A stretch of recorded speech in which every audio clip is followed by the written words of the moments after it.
Ռոբերտ Քոչարյանն իր հարցազրույցում ի թիվս այլ հարցերի խոսել է նաև կոռուպցիայից եւ ասել է, որ Նիկոլ Փաշինյանը ըստ էության Հայաստանի ամենահարուստ մարդն է եւ այնտեղ կասկածներ կան, որ այդ ամեն ինչը կոռուպցիոն ճանապարհով է եղել։ Դե կարծում եմ ինքը պետքա բժիշկի դիմի, եթե այդպես հայտարարություններ է անում, որտեվ Նիկոլ Փաշինյանը ամենաբաց երկրի ղեկավարն է երբևիցե Հայաստանի Հանրապետությունում եղած եւ Հայաստանի Հանրապետությունում բոլորը գիտեն, թե ով է ամենահարուստ երկրի ղեկավարը եւ ում դեմ է այս պայդրությամբ $200 միլիոն, իսկ ես չեմ նայել այդ այսպես ասած ասուլիսը, որը ես ասուլիս չեմ համարում, հարցազրույցը ես չեմ նայել եւ պետք է ասեմ, որ ավելի լավ կներ ինքը խոսար այդ $200 միլիոն վերջը Ղարաբաղից էին բերել, Պապներ կտակե, Ալբանիայից էին ստացել որպես օգնություն, թե որտեղից է այդ $200 միլիոն, ել չեմ ասում մնացած ունեցվածքը, որը որ մենք դեռ գիտենք։ Հələ այսքանը գիտենք, հələ այսքանի հայց ներկայացվել է, հələ ինչքան բան է բացահայտվելու, թող դրա մասին խոսա։ Անպայման կնայեմ, չեմ կարծում, որ կարողանա բացատրի, որովհետև այդ արդարանալուն միտված հարցազրույցը, որը ինքը տվել է, իրան չի փրկելու։ Հայաստանի Հանրապետությունում Ռոբերտ Քոչարյանի նկատմամբ վերաբերմունքը վաղուց ձևավորված է։ Նույնիսկ պատերազմից հետո շատ ու շատ մարդիկ իր դեմքի ջղաձգումները հանրապետության հրապարակում տեսնելուց հետո որոշել են գնալ քվեարկության, որ հանկարծակի այդ օտարը Հայաստանի Հանրապետությունում, այդ մարդասպանը, այդ կոռումպացված անձնավորությունը, որը Հայաստանի Հանրապետություն խոպան էր եկել իր թայֆայով, հանկարծակի իր թայֆայով, հանկարծ չվերադառնա Հայաստանի Հանրապետություն։ Օտարը ինքը իր մտածելակերպը, իր գործելավոճը հայ մարդուն օտար է եւ ինքը օտար է Հայաստանի Հանրապետությունում։ Ինքը հայ ժողովրդին վերաբերվել է որպես խոպանի տեղ, Հայաստանին վերաբերվել է որպես խոպանի տեղ, իրանք եկել են ստեղ փող աշխատելու, մարդ սպանելու, իրանք մարդասպաններ են։ Իրանք այո, ինչ անենք, տարբեր տեղերում Հիտլերն էլ շատ բան է ստացել, տոկոս է ստացել, բայց դա չի նշանակում, որ ինքը մարդասպան է։ Իսկ ինչի պետք է ինչ-որ մեկը տեսնի մեկին մարդ սպանելու ժամանակ, որպեսզի դուք Հիտլերին տեսել եք մարդ սպանելուց։ Տեսել եք։ Պատմական լիքը փաստեր։ Դե ես էլ ասում եմ, ես համարում եմ, որ Ռոբերտ Քոչարյանը մարդասպան է, իր ձեռքերը արյան մեջ են, ինքը թալանչի է, ինքը Հայաստանի Հանրապետությանը վերաբերվել է որպես խոպանի տեղ, ու հիմա էլ է տենց վերաբերվում։ Հարգելիս, գիտեք ինչ, այդ ով որ տենց բանա հիշացնում, ամենաստոր մարտավարությունն է բանանում վերցնում, որովհետև 3-4 ավտո առաջ դժբախտ պատահարը, մի բան է, երբ որ մեկին ասում ես տարեք սպանեք կամ խումբ ես ստեղծում կամ հրաման ես տալիս, հետո վեր ես կենում սուտ ես խոսում դրա մասին, ասում ես մարդիկ կրակում էին, թաքնվում էին, մարդ ես գնդակահարում Հայաստանի Հանրապետությունում, եւ մի բան է, երբ որ ճանապարհատրանսպորտային պատահար է լինում եւ այդ աղջիկը, որ մեր համար շատ մեծ ցավ է, վախից, այդ արագությունից, վախից չհասկանալով ինչ ակա հետ է վազում եւ 3 ավտո առաջ այդ համեմատությունը մի րոպե հանգարց չմտածես քեզ եմ ասում ես քեզ շատ մեծ հարգանքով եմ վերաբերվում ինչպես բոլորին բայց այն մարդիկ ովքեր փորձում են այդ բանը շահարկել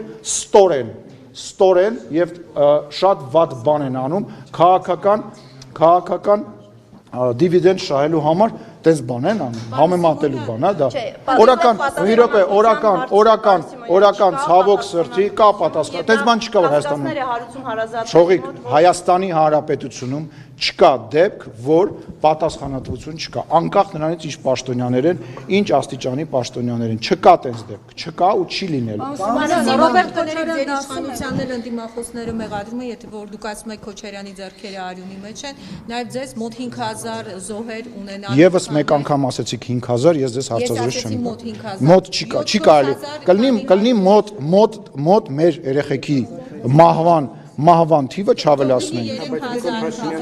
Մարդկանց ներողություն 50 թիվը եւ տենց բան եմ ասել։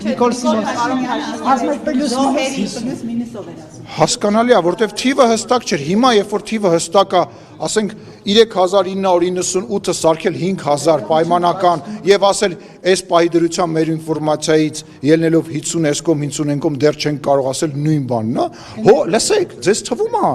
թվում է այդ ամեն բառը վերցնելը, տենց պտտացնելը, այս մարդիկ էլ որ նստած են էկրանների դեմը, հիմար են, չեն հասկանալու, որտեղ որ ինչ ասվում ու որտեղ ոնց է շփոթտացվում, տես չի լինի, վերադառնանք ձեր հարցին, մեզ մեղադրում են, հա, լսել եմ, որ Քոչարյանը ասում է Հայաստանն էր մեղավոր եւ հայերն են մեղավոր, որ 44-օրյա պատերազմ տեղի ունեցավ։ Ուզում հասկանամ պատերազմի ժամանակ, երբ որ Հայաստանի Հանրապետության եւ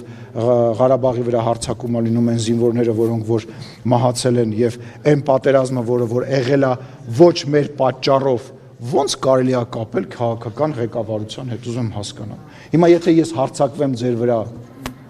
ներողություն եմ խնդրում, եթե ես հարձակվեմ ձեր վրա, դուք եք, այ ապրեք, za что, ուրեմն դուք եք մեղավոր, լուրջ, այդ ոնց է տենց ստացվում։ Ասում եմ Փաշինյանը ճանաչել էր Արցախն Ադրբեջանի կազմում արդեն եւ չպետք է շարունակել։ Չէ, տենց չի ասում նախ, հետո Ղարաբաղի ճանաչումը եղել է Պրահայում, արդեն պատերազմից հետո է եղել եւ դրանք համեմատություններ անցկացնել, ես հասկանում եմ շատ անգրագետ մարդու համար դա շատ բաց գործելավոճ է եւ հայտնի գործելավոճ է։ Հուլիսյան մարտերն էր հիշեցնում ավելի շուտ։ Դե գիտեք ինչ, հիմա գիտեք ինչ, մի կասի դե ես դա նկա, լսեք, քաղաքական գործիչները շատ հաճախ նման բաներ ասում են, ես էլ եմ նման բաներ անում, մնացած քաղաքական գործիչներն էլ են նման բաներ ասում, բայց կա փաստ։ Հայաստանի Հանրապետության եւ Ադրբեջանի միջև լարվածություն 2018 թվականին լավատեսություն չէր ներշնչում, ցիտում եմ Սերժ Սարգսյանին եւ գտնվում էր փակուղում, դրանից առաջ կար ապրիլյան պատերազմ, հետո իրանք անընդհատ երբ որ ընտրություններն էր վարչապետ 2018 թվականին ասում էին Ղարաբաղի հարցը ոնց է, բաստեղ, չեք հիշում, այդտեղ վարչապետին հարցեր էին տալիս դրա հետ կապված, մենք էլ զարմանում էինք, ասում ենք ինչի՞ է դա կապված էր նրա հետ, որ այնք շատ լավ գիտեին, որ պատերազմը սպասվում եւ այդ պատերազմը իրենք որոշեցին թողնել եկող իշխանությունների վրա, որովհետև եթե Աստված մի արածցի, օրինակ Սերժ Սարգսյանը լիներ երկրի ղեկավար կամ Ռոբերտ Քոչարյանը լիներ երկրի ղեկավար, իրանց Հայաստանի ժողովուրդը չէր խնայելու եւ չէր ներելու եւ չէր հասկանալու ինչ արեց 2021 թվականին մեր հետ։ Այսինքն ձեր ասում է, որ 2021 թվականին Ռոբերտ Քոչարյանը ասում է, որ հայ ռուսպարտության սիմվոլը չի կարող արժանապատիվ խաղաղություն բերել եւ ոչ մի խաղաղության փաստաթուղթ չի լինել։ Նախ իրանք դա ասում են հենց պատերազմից հետո եւ երկրորդը Ռոբերտ Քոչարյանը, երբ որ պարտության սիմվոլներից է խոսում, թող հիշի, որ ինքը երբևիցե հաղթանակ չի տարել քաղաքական դաշտում, նա միշտ պարտվել է բոլոր ընտրություններում, իսկ պատերազմի դաշտում իր անձամբ իր մասնակցության հետ կապված, այ լավ հարց տվեցիր, ասիր դու անձամբ տեսել ես Ռոբերտ Քոչարյանին պատերազմի դաշտում չի հաղթել։ Ես կարամ դրան հարցով պատասխանեմ, թեկուզ ռետորական, որ քո կողմից պատասխանի կարիք չի լինում։ Իսկ դուք տեսել եք իր մարտավարական անցած ուղին եւ այդ մարտավարական անցած ուղու ապացույցները։ Ես անձամբ կարծում եմ, որ շատ մեծ կասկածի տակ է։ Միակ հին վիդեոն, որ տեսել եմ, այդ որ Լևոն Տեր-Պետրոսյանը իրան հարցնում է, ասում է հայր մերը գիտես, դրանից առաջվա տեսանյութ ես չեմ տեսել, ես այնտեղ տենց մարտական ուղի անցած խիզախ մի զինվորի մի ոյնի չտեսա։ Մեջ լավ նկարագրել է ինքը։ Դուք իր գիրքն էլ եք կարդաց, Աստվածի։ Նիկոլ Փաշինյանի Էդ էլ ասեմ, այդ ձեր ընտրությունն է, բայց ոնց կարելի է Քոչարյանի գիրք կարդալ։ Սիմոնյան արդեն մի Շողիկ վերջ։ Չէ, շողիկ վերջ։ Դու տուր այդ հարցը։ Ասում է, որ հայ-ռուսական հարաբերությունները պետք է ռազմավարական մակարդակի վրա բերվի եւ նա ըստ էության Ռոբերտ Քոչարյանը եւ նա ըստ էության ասում է, որ միութենական պետության մասին երբևէ խոսակցություն չի եղել, Բելարուսի նախագահը անգամ իրեն այդ մասին երբևէ չի խոսել եւ այս ամենը կեղծ օրակարգ է եւ միտումնավոր իշխանությունը այս օրակարգը բերում է առաջ, որպեսզի լարվածություն ստեղծի ժողովրդի մոտ, որ մենք ինքնիշխանությունը այսպես կամ անկախության պահապաններն ենք, իսկ Ռոբերտ Քոչարյանը ուզում է միութենական պետության մեջ մեզ մտցնել։ Բայց նախ ինքը նախ Բելարուսի նախագահան դրա մասին բարձրաձայն ասել է։ Իսկ մենք բոլորս լավ գիտենք, որ քաղաքականության մեջ հաճախ լինում է, որ մեկ-մեկ ոչ ուղիղ ձևով է ասվում այն բաները, որը որ պետք է ասվի։ Հիմա պարտադիր էր Ռուսաստանի Դաշնության նախագահը նման հրապարակային մեզ առաջարկաներ, չէ, քաղաքականության մեջ հաճախ դες բան, իսկ Բելարուսի նախագահը, որ այդ միութենական միության եթե ոչ հավասար, ապա առնվազն երկրորդ ներկայացուցիչն է ասել է։ Մյուսը Ռոբերտ Քոչարյանը իր ասուլիսներից մեկի ժամանակ, այն որ ասում էր վերպետական որևիցե, ինքը դրա մասին խոսել է։ Նաև այն մարդկանց, այն քաղաքական ուժերին, օրինակ Վարդանին Ղուկասյան, որ իրանք պաշտպանում են, այդ մարդը արդեն բաց է ասել։ Այսինքն ինչ, ուզում եք իր այդ ամեն ձև այդ խուսափել ասել, դե ես չեմ ասել, ուրեմն հիմա ես հարցազրույց տամ, վարչապետը ասի, դե ես դες բան չեմ ասել, ասենք ինքն է ասել։ Բայց ասում օրակարգում նման հարց չկա եւ նման մտադրություն չկա։ Ում օրակարգում։ Ում օրակարգում։ Առասարակ Ռուսաստանի օրակարգում եւ ինքը չէ որ դա պետք է իրականացվի։ Լսեք, երբ որ կրնի պատասխանեմ։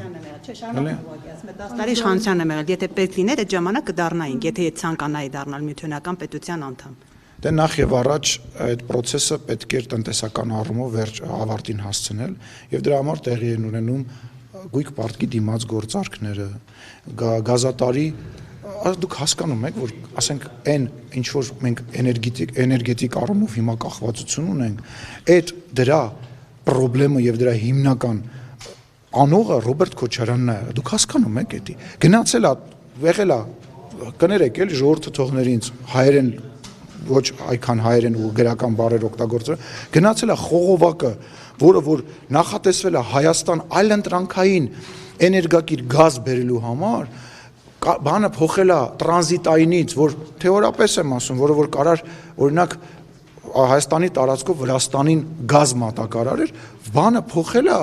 դիամետրը փոքրացրել է, բա այդ նախապատրաստական փուլը կապը, դուք հասկանում եք, ասենք, չգիտեմ, հեղափոխություն անելու համար Լենինի այդտենց հիմնական սկզբունքներից մեկը, որ դու պետքա կապը վերցնես, կապը Արմենթելը հիմնական բաները հանել այն 200 միլիոնը, տեսեք ինչ 250 միլիոնի դիմաց, որ հիմա մեղադրվում են, հա ինք 200 միլիոնի համար 250 միլիոնի դիմաց տվել է այլ երկրի, ել չեմ ասում, որ ներողություն, բայց ստեղել է ինքը ստում, որովհետև այն ժամանակ այտենց օրակարգ Ռուսաստանը դեռ չի ունեցել, օրակարգները փոխվել են, ասենք այն օրակարգը, որը ունեցել է Ռուսաստանը 2000 թվականին, այնտեղ խոսացվել է Ռուսաստանի ՆԱՏՕ-ի անդամ դառնալու մասին, լուրջ եք ասում, այսինքն ինքը ում է ուզում էշի տեղ դնի, ինքը մտածում է, որ ինքը անգրագետ է, մնացած բոլոր անգրագետ են, իսկ ինքը անգրագետ է եւ անգրագետ է։ Չմոռանաք հավանել տեսանյութը եւ բաժանորդագրվել Civic AM-ի YouTube-յան էջին։